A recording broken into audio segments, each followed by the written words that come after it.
August আনুগত্যের শপথ গ্রহণ করলেন রাজা গোপালাচারী। ভারতবর্ষের বহু প্রতীক্ষিত এই স্বাধীনতা উৎসবের বার্তা বহন করে নিয়ে চলেছে পথে পথে প্রভাত ফেরির দল। রাজপথে আজ উৎসবের অন্ত নেই, প্রতি গৃহ জুড়ে উড়ছে জাতীয় পতাকা। এই সেই ত্রিবর্ণ রঞ্জিত পতাকা। জাগে না আজকে বন্দি শিবিরে উঠেছে সচকিত হয়ে, আজ তারও উচ্চ চূড়ে তোলা হয়েছে জাতীয় পতাকা। জনতার কাছে আজ লাট প্রাসাদের আভিজাত্য তুচ্ছ হয়ে গেছে। শাসন পরিষদের গৃহে উড়ছে জাতীয় পতাকা।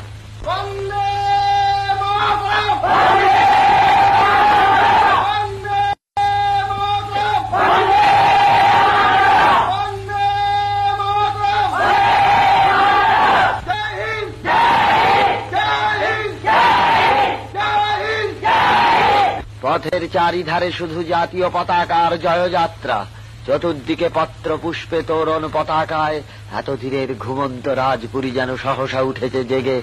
হিন্দু মুসলমান সহসা যেন এক জাতীয়তার মন্ত্রে দীক্ষিত। আজ যেন কোনো ভেদাভেদ, কোনো বিরোধ নেই।